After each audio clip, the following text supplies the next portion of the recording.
দেখেন, আইআরআইটা কি আগে আমাকে জানতে হবে। আইআরআইটা হচ্ছে আমেরিকার রিপাবলিকানদের একটা এনজিও। এটা যখন তারা যে দেশে ক্ষমতায় থাকে, যখন তারা, তখন ডেমোক্রেটদের এনডিআই, এদের আইআরআই, এরা এদের প্রয়োজন অনুসারে তারা জরিপ করে। আমি এই কথাটা বলতে চাই। এই জরিপগুলো যে সম্পূর্ণ একদম টু দ্য পয়েন্ট জরিপ, আমি তা বলবো না। জরিপের এমনি অনেক রকম ডালপালা থাকে, আমি এটাকেও এরকমই মনে করি। তবে এইটা ঠিক, এই জরিপগুলোর সাথে ষড়যন্ত্র কিন্তু সমান তালে চলে। যে ষড়যন্ত্রের মধ্যে দিয়ে বাংলাদেশের অনেক দিনের জার্নি, সেই ষড়যন্ত্রের হয়তো বা শেষ প্রান্তে এই জরিপগুলো, এই জরিপগুলোকে আমি আমি আপনাকে প্রমাণ দিয়েই বলি। ধরেন যে বাংলাদেশে বিএনপি বস্তি নামক একটা বস্তি আছে, সেখানে হয়তো বিএনপির মানুষ বেশি থাকে বলেই বস্তিটার নাম বিএনপি বস্তি। এখন ওইখানে যদি আপনি 1,000 লোকের জরিপ করেন, জরিপ তো আর সমস্ত বাংলাদেশ করে না, 1,000, 2,000, 500, 200 এরকম জরিপ করে। ওই জায়গায় যদি আপনি 1,000 লোকের জরিপ করেন, ওইখানে কিন্তু বিএনপির পক্ষেই আসবে। ঠিক তেমনি জামাতের যে জায়গাগুলায়, যেমন ধরেন মসজিদের সামনে বা কোথাও তাদের অফিসের সামনে, মগবাজার, সেখানে যদি জরিপ করেন তাহলে তাদের পক্ষে যাবে। তো এই জন্য আমি এই জরিপগুলোর উপর আমি মনে করি যে তাদের পক্ষপাতিত্বের জরিপের উপর এগুলা চলমান। তো সেই জায়গায় আমি বলবো যে আহ কিন্তু তারা কেন তবে পক্ষপাতিত্বটা করবে? তারা কেন হ্যাঁ, পক্ষপাতিত্ব করবে?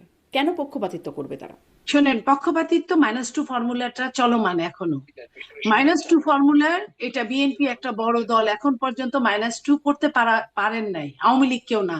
আওয়ামী লীগকে এই জিও পলিটিক্স একচেটিয়া 15.5 বছর ক্ষমতা দিয়েছে, তারপরেও আওয়ামী লীগের দলটাকে ওইভাবে ভ্যানিশ করতে পারে নাই। অনেক ক্ষতি হয়েছে আওয়ামী লীগের দলের ভেতরে, কিন্তু একদম ওইভাবে চলে গিয়েছে আমি বিশ্বাস করি না।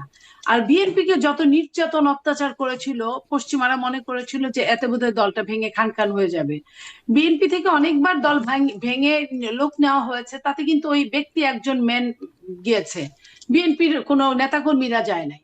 ঠিক এই জন্য তাদের পশ্চিমাদের তাহলে ধারায় পশ্চিমারা চায় বিএনপি আমি আর আমি আওয়ামী লীগকে পশ্চিমা ভাঙতে। পশ্চিমারা একাই চাই আমি তা বলছি না। দেশীয় ষড়যন্ত্র, আন্তর্জাতিক ষড়যন্ত্র সব মিলে আমি কথা বলছি। আর -2টা কিন্তু শুধু দেশীয় কোনো ষড়যন্ত্র না, এটা আন্তর্জাতিক ষড়যন্ত্র। সেই আন্তর্জাতিক ষড়যন্ত্র শুধু পশ্চিমারা আছে কে বলে? প্রতিবেশী রাষ্ট্রও আছে, আরো আরো রাষ্ট্র আছে। আপনার মনে করেন এশিয়ার, মধ্য এশিয়ার রাষ্ট্র আছে, আপনার মিডিল ইস্টের রাষ্ট্র আছে, নাই কারা? যারা, আমরা কি কখনো কল্পনা করেছি যে তুরস্ক আমাদের বিপক্ষে, আমাদের মানে বিএনপি না, বাংলাদেশে একটা পক্ষ নিয়ে তুরস্কের মতো একটা রাষ্ট্র কাজ করতে পারে? আমরা কি কখনো এই চিন্তা করেছি যে চীন, সারা জীবন মনে করতাম চীন তো ব্যবসাটাকে দখল করে পৃথিবীর সব জায়গায়। আপনি ইউরোপে দেখেন ওইখানেও দখল করেছে, আমেরিকায় দেখেন ওইখানেও দখল করেছে, কারণ এত সস্তায় ভালো জিনিস বা সস্তার জিনিস কোথাও চায়নার ছাড়া কেউ দিতে পারে না। তো সেই চায়না পর্যন্ত বাংলাদেশের রাজনীতিতে ইনভলভ। তো সেইখানে ও যে চায়না ইনভলভ, আপনার প্রতিবেশী রাষ্ট্র ভারত ইনভলভ, আপনার তুরস্ক ইনভলভ, মিডিল ইস্ট ইনভলভ। আপনি দেখেন এখন যত রকমের মিটিং হয়, সব মিটিং গুলো কিন্তু দোহায় হয়, কাতারে হয়। এটা কিন্তু আমরা আগে দেখিনি, আমাদের আরো 10 বছর আগে, 5 বছর আগে আমরা কিন্তু এটা দেখিনি। এই দেখেছি সৌদি আরব হচ্ছে, গাজা ফিলিস্তিন নিয়ে যে মিটিং গুলো হয় সৌদি আরব হয় এখন পর্যন্ত। তো বাংলাদেশ নিয়ে যে এই যে মিটিং গুলো হচ্ছে, কিংবা বার্মা নিয়ে মিটিং হচ্ছে, কিংবা আপনার পাশের দেশ ইন্ডিয়া নিয়ে মিটিং হচ্ছে, সেগুলো কিন্তু এখন স্থান বদলিয়েছে, কিন্তু মানুষ কিন্তু একই আছে। তো আর বিশ্বের মুরব্বীরা তো এইসব করেই তাদের কিন্তু চলে। কিন্তু এতগুলো পাশাপাশি দেশ, যুক্তরাষ্ট্র থেকে শুরু করে পশ্চিমা থেকে শুরু করে এতগুলো দেশ কেন আসলে বাংলাদেশের প্রধান দুই দল বা এটাই আমি প্রধান দুই বলতে দলের চাচ্ছিলাম, নেতাদেরকে ম্যানেজ করতে বাংলাদেশে, চায়? বাংলাদেশ হচ্ছে গরিবের সুন্দরী কন্যা। বাংলাদেশের হলো ভৌগোলিক অবস্থানটা এমন একটা অবস্থান।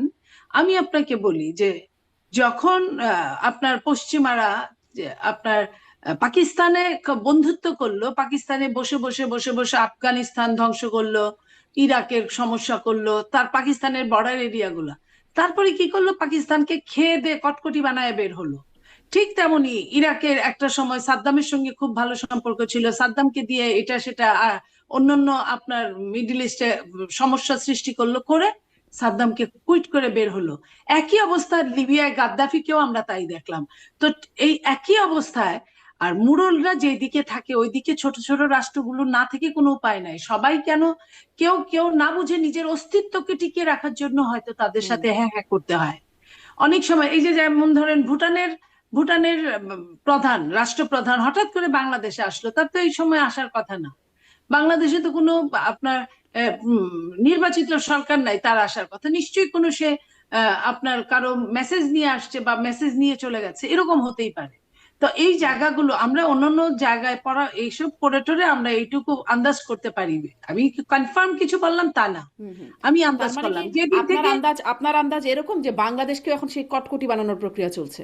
অবশ্যই আপনি জি। মনে করেন যেদিন বার্মা অ্যাক্ট হয়েছে ওই দিনই বুঝতে হবে হুম যে বাংলাদেশকে ভীষণভাবে দরকার। যদি তাই না হয়, আবার আপনি ধরেন নর্থ বেঙ্গলে আপনার হুম। অনেকটুকু কিন্তু অনেক কিলোমিটার পাশের দেশ কিন্তু চলে এসেছে, অথচ এগুলা নিয়ে কোনো রিপোর্ট হয় না, কিছুই হয় না। তা আমাদের তো এমনি 56,800 বর্গ মাইল একটা জায়গা, হুম। সেটাও অনেক দখল হয়ে গেছে। 56,000 আছে কিনা সন্দেহ আছে। তার মধ্যে থেকে যদি আপনার 100 কিলো, 70 কিলো, 60 কিলো যদি বর্গ কিলো মাইল দখল দখল হয়ে যায়, তাহলে তো এটা এটা মরার উপর খাড়ার খাছাড়া আর জি, কিছুই না। নিরুপা চৌধুরী মনি, তাহলে অনেক এখন ধন্যবাদ কি আপনাকে। হচ্ছে, আমি এটা আমাদের হ্যাঁ, একটা ব্যাপার। অনেক ধন্যবাদ।